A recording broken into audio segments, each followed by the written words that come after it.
Hello दोस्तों, नमस्कार। मैं हूं नीतू। आप लोग को स्वागत करती हूं अपने YouTube channel SND study centre में। मैं आप लोग को आज क्लास 9 का फर्स्ट चैप्टर ज्योग्राफी का आकार और स्थिति भारत का, इसकी पूरा चैप्टर का एनालिसिस मैं आज बताने वाली हूं। तो चलिए आगे बढ़ते हैं और देखते हैं कि ये पूरा एनालिसिस हम कितने इजी वे में दिखाते हैं आप लोग को, और समझ में आपको ज़रूर आएगा, ऐसा मैं आशा करती हूँ। तो वीडियो के अंत तक बने रहिए। और सबसे पहले नंबर मैं ये बताती हूँ कि भारत के बारे में, जब हम भारत में रहते हैं तो भारत के बारे में थोड़ा सा जानना चाहिए। तो चलिए हम भारत के बारे में जानते हैं कि भारत का जो भूभाग है वो कितना क्षेत्रफल में फैला हुआ है। तो भारत का भूभाग जो है 32.8 लाख वर्ग किलोमीटर के क्षेत्रफल में फैला हुआ है। और भारत का जो क्षेत्रफल है, और भारत जो है उत्तरी गोलार्ध में स्थित है। भारत तो विश्व का 7वां बड़ा देश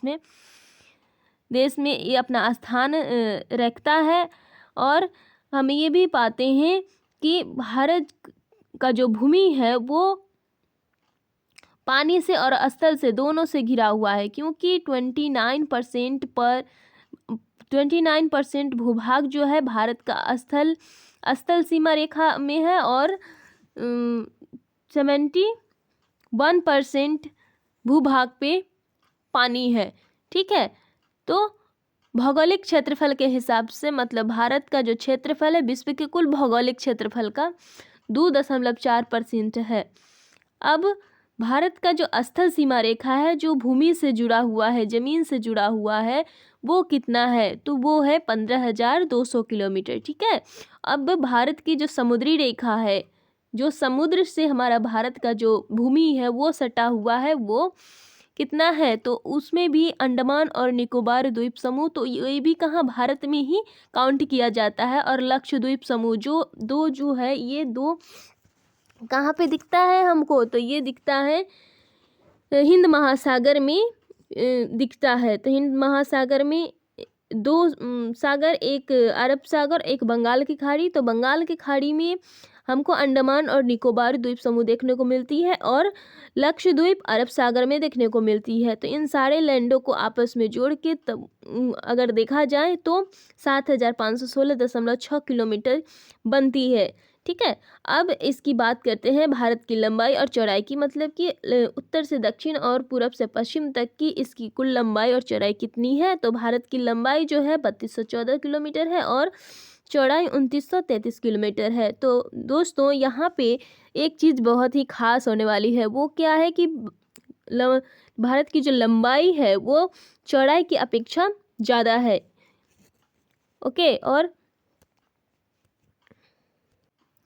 भारत जो हमारा है उत्तरी गोलार्ध में स्थित है, और भारत का मुख्य भूभाग 8 डिग्री 4 मिनट उत्तर से 37 डिग्री 6 मिनट उत्तर अक्षांश तथा 68 डिग्री 7 मिनट पूरब से 97 डिग्री 25 मिनट पूर्वी देशांतर तक है। अब हम ये आगे मैं आपको बताऊंगी अगले स्लाइड में कि ये अक्षांश और देशांतर और ये भारत का मुख्य भूभाग जो है वो किस प्रकार से डिसाइड होते हैं, और ये भारत जो उत्तरी गोलार्ध में स्थित है वो कैसे। ठीक है, अब कर्क रेखा की बात करें तो कर्क रेखा 23.5 डिग्री यानी कि 23 डिग्री 30 मिनट उत्तर में देश को 2 बराबर भागों में बांट देती है। ठीक है, देश को 2 बराबर भागों में बांट देती है। और दक्षिण पूरब में, यानी कि बात करें हम इधर दक्षिण पूरब, तो किधर होगा दक्षिण पूरब? तो जब हम ये जो इंडिकेशन दिया है ये नॉर्थ का है ना, ये नॉर्थ, ऊपर में क्या होता है, नॉर्थ, साउथ, ईस्ट और वेस्ट, है ना। तो दक्षिण पूरब में बंगाल के दक्षिण पूरब कहे तो दक्षिण पूरब में सागर जाता है, बंगाल की खाड़ी।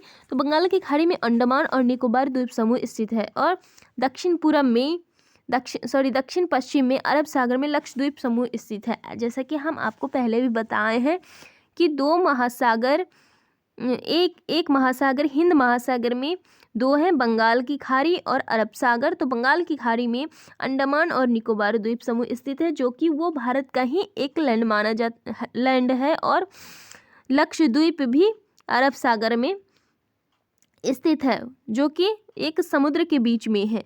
ठीक है, तो अब आते हैं अगली स्लाइड की ओर, और अगली स्लाइड में मैं बताती हूँ कि अक्षांश और देशांतर, और फिर ये कितना कितना डिग्री कहाँ क्या होता है भारत के मुख्य भूभाग का। तो जैसा कि यहाँ पे ये जो है भारत जो है ये उत्तरी गोलार्ध में स्थित है।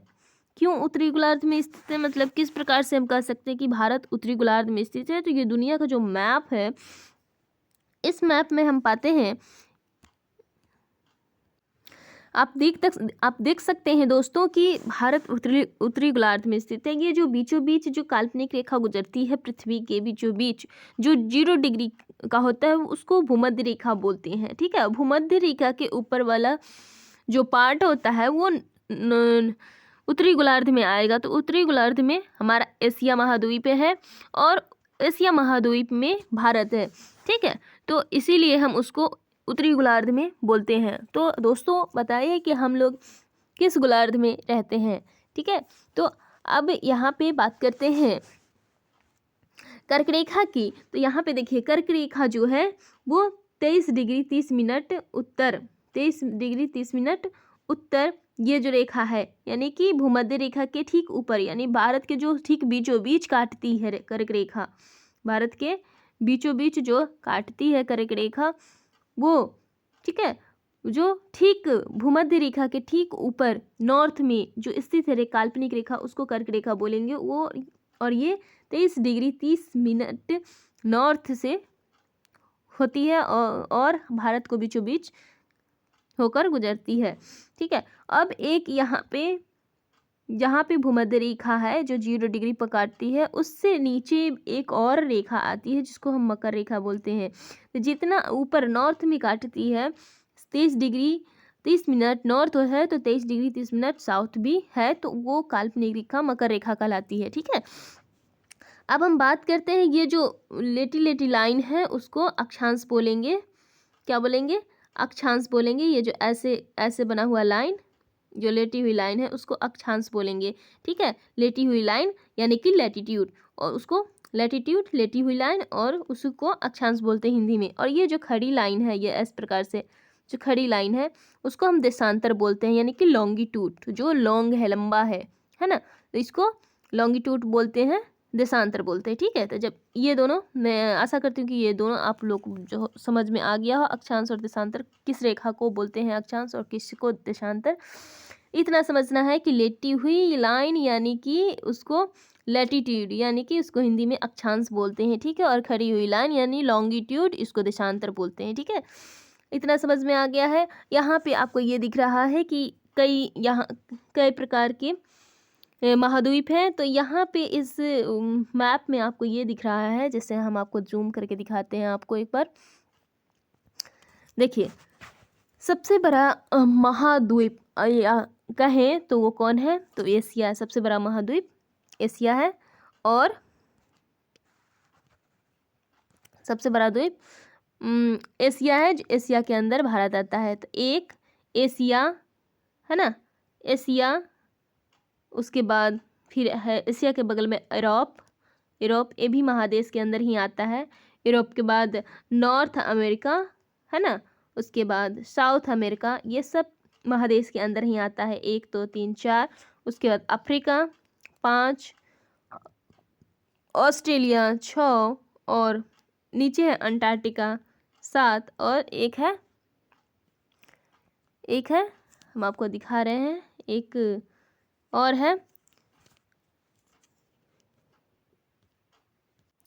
हाँ, यहाँ आप देख पा रहे हैं ये अंटार्कटिका है। ठीक है, तो टोटल दुनिया में 7 महादेश हो गए। ठीक है, तो अब मैं इसको जूम इन करती हूँ। देखिए, आप पूरा ये देख पा रहे हैं, तो टोटल कितना हो गया। अब मैं आशा करती हूँ कि आपको ये सारा समझ में आ गया होगा। मकर रेखा है ना, अक्षांश, देशांतर, और कर्क रेखा, भूमध्य रेखा, और भारत जो उत्तरी गोलार्ध में है वो कैसे, और भारत जो है किस महाद्वीप में है, एशिया महाद्वीप में, और पूरे दुनिया में कितना महाद्वीप है। तो पूरा दुनिया में 7 महाद्वीप है। कितना है?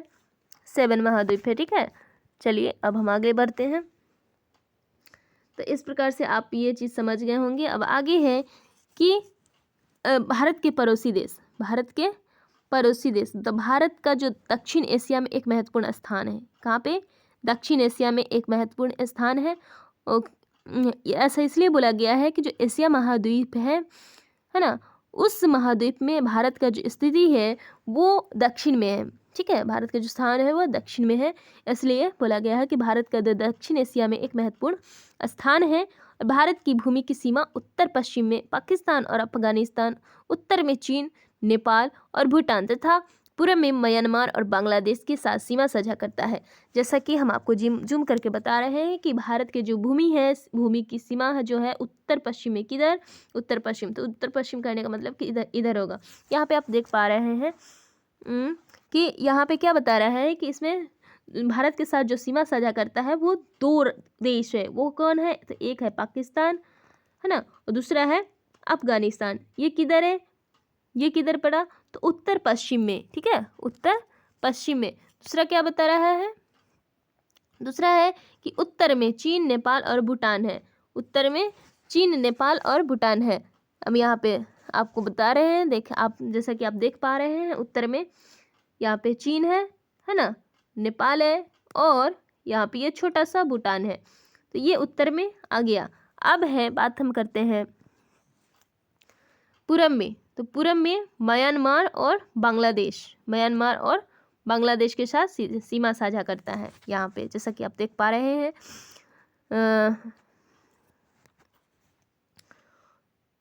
ये हो गया म्यांमार और ये बांग्लादेश। ठीक है, टोटल आपने देख लिया कि टोटल जो है वो कितने हो गए? टोटल 7 हो गए। 7 पड़ोसी देश जो है हमारे भारत देश की सीमा को साझा करते हैं। ठीक है, अब भारत के दक्षिण में, भारत के दक्षिण में, यानी कि दक्षिण किधर? दक्षिण यहाँ पे। भारत के दक्षिण में 2 द्वीप हैं। कौन 2 द्वीप है? एक है श्रीलंका और एक है मालदीव। एक है श्रीलंका और एक है मालदीव। मालदीव जो है वो लक्षद्वीप का ही में ही आता है। तो एक श्रीलंका और मालदीव, ये दोनों जो द्वीप है ये भारत के पड़ोसी द्वीप है। ठीक है, भारत के पड़ोसी है। मालदीव जो है लक्षद्वीप समूह के दक्षिण में है। यहाँ जो लक्षद्वीप समूह है ये लक्षद्वीप समूह है, इसके दक्षिण में मालदीव समूह है। ठीक है, अब है भारत और श्रीलंका के बीच में छोटा सा समुद्री मार्ग है। भारत और श्रीलंका के बीच में छोटा सा एक समुद्री मार्ग है, छोटा सा समुद्री मार्ग है, यानी कि ये भारत है और तो यहाँ पे एक छोटा सा मार्ग है समुद्री, जिसको इसी को बोलते हैं क्या? जिसको हम पाक जल संधि बोलते हैं। क्या बोलते हैं? पाक जल संधि, पाक जल संधि बोलते हैं। ठीक है, और यहीं पर मन्नार की खाड़ी भी स्थित है। ठीक है, अब हम चलते हैं अगली स्लाइड की ओर और मैं आशा करती हूँ कि आप लोग को बहुत अच्छे से समझ में आ रहा होगा और जितना मैं बता रही हूँ अगर उतना आप लोग पढ़ लेंगे, याद कर लेंगे तो ज़रूर है कि इससे बाहर आप लोग के एग्ज़ाम में कुछ भी नहीं आने वाला है। ठीक है, तो चलिए अब अगले स्लाइड की ओर चलते हैं। आगे है, हाँ तो दोस्तों, भारत एशिया महाद्वीप के पूरब और पश्चिम के बीच में स्थित है। भारत की जो स्थिति है वो एशिया महाद्वीप के पूरब में और पश्चिम में, इन दोनों के बीच में स्थित है। ठीक है, और 7 महाद्वीप है ये पूरे दुनिया में, है ना। कुल कितने महाद्वीप हैं? तो 7 महाद्वीप है। और 7 महाद्वीप कौन कौन है? तो एशिया, यूरोप, उत्तरी अमेरिका, दक्षिणी अमेरिका, अफ्रीका, ऑस्ट्रेलिया और अंटार्कटिका। ठीक है, एशिया, यूरोप, दक्षिणी अमेरिका, उत्तरी अमेरिका, अंटार्कटिका, ऑस्ट्रेलिया, अफ्रीका। ठीक है, ये 7 महाद्वीप है और सबसे बड़ा महाद्वीप जो है वो एशिया है और सबसे छोटा ऑस्ट्रेलिया है। जैसा कि आप देख पा रहे हैं, सबसे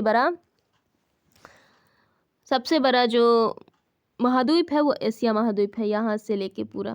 ठीक है, और सबसे छोटा ये, और इसका पार्ट इधर भी है, और सबसे छोटा ऑस्ट्रेलिया है जो यहाँ तक है, बस ये छोटा सा पार्ट यहाँ पे है। ठीक है, अब आगे देखते हैं आगे क्या है। आगे है कि भारत के राज्यों के विपरीत, मतलब कि अब भारत के केंद्र शासित प्रदेश के बारे में बात करते हैं। जैसे कि हम सभी जानते हैं कि भारत जो है 28 राज्य है, भारत में 28 राज्य है, 9 केंद्र शासित प्रदेश है। तो राज्य और केंद्र शासित प्रदेश ये दोनों में अंतर क्या है? राज्य क्या होता है, केंद्र शासित प्रदेश क्या होता है? तो राज्य में जो होता है वो मुख्यमंत्री शासन करते हैं, मतलब मुख्यमंत्री होते हैं। लेकिन इसके विपरीत जो केंद्र शासित प्रदेश होते हैं, संघ शासित प्रदेश होते हैं, उसमें के राज्य सरकार की जैसा ऐसा कुछ भी मुख्यमंत्री नहीं होते हैं। इसमें सिर्फ केंद्र सरकार इस पर आंशिक रूप से या पूर्ण रूप से शासित करते हैं इसको, ठीक है। तो यहाँ पे दिया है कि संघ शासित प्रदेश या केंद्र शासित प्रदेश किसको बोला जाता है? तो भारत के राज्यों के विपरीत जिनकी अपनी सरकार है, सभी की अपनी अपनी सरकार होती है, और केंद्र शासित प्रदेश भारत की केंद्र सरकार द्वारा, है ना, केंद्र शासित प्रदेश जो है वो भारत के, कहाँ, भारत के जो केंद्र सरकार है उनके द्वारा आंशिक रूप से हो या फिर पूर्ण रूप से हो शासित होते हैं, उनको शासन किया जाता है, ठीक है। भारत में अभी जो है लगभग 9 केंद्र शासित प्रदेश हैं। वो कितना है? तो आप देख पा रहे हैं 9 केंद्र शासित प्रदेश है। पहला में है ना, पहला में अंडमान और निकोबार द्वीप समूह, चंडीगढ़, दादर तथा नगर हवेली और दमन एवं दीव, जम्मू कश्मीर, लद्दाख, लक्षद्वीप और दिल्ली, और एक है पुडुचेरी, ठीक है। जैसा कि हम आपको यहाँ पे बता रहे हैं, लद्दाख, ठीक है, जम्मू कश्मीर, चंडीगढ़, दिल्ली, दमन द्वीप, दादर नगर हवेली, लक्षद्वीप, पुडुचेरी, अंडमान और निकोबार द्वीप समूह, ठीक है। तो ये हो गया केंद्र शासित प्रदेश। और इसमें आपको राज्य और केंद्र शासित प्रदेश ये दोनों में आपको समझ में आ गया होगा कि क्या है दोनों में अंतर, ठीक है। दोनों में ज़्यादा अंतर कुछ भी नहीं है, अंतर बस इतना है कि राज्य में मुख्यमंत्री होता है और मुख्यमंत्री के द्वारा सभी कार्यों को, मतलब केंद्र सरकार भी होते हैं, लेकिन उसमें मुख्यमंत्री के द्वारा कार्य उस राज्य को शासित किया जाता है। लेकिन उसी के विपरीत, राज्य के विपरीत जो केंद्र शासित प्रदेश होते हैं उसमें केंद्र सरकार आंशिक रूप से या पूर्ण रूप से उसको चलाते हैं, ठीक है। अब बात करते हैं हम यहाँ क्षेत्रफल के हिसाब से। जैसे कि ये भारत है, भारत के विभिन्न राज्य हैं, तो ऐसा तो वहाँ जैसा कि हम महाद्वीप में देखे थे कि सबसे बड़ा महाद्वीप कौन सा और सबसे छोटा महाद्वीप कौन सा, तो हम पाए थे कि सबसे बड़ा महाद्वीप जो है एशिया है और सबसे छोटा ऑस्ट्रेलिया है। उसी प्रकार से क्षेत्रफल के हिसाब से भारत का सबसे बड़ा राज्य कौन सा? तो सबसे बड़ा राज्य राजस्थान है, ठीक है। और सबसे छोटा राज्य क्षेत्रफल के हिसाब से ही सबसे छोटा राज्य गोवा है। और कन्याकुमारी जो है वो भारत का सबसे दक्षिणतम बिंदु है, और सबसे दक्षिणी छोर जो है इंदिरा बिंदु बोला जाता है, जो अंडमान और निकोबार द्वीप समूह में है।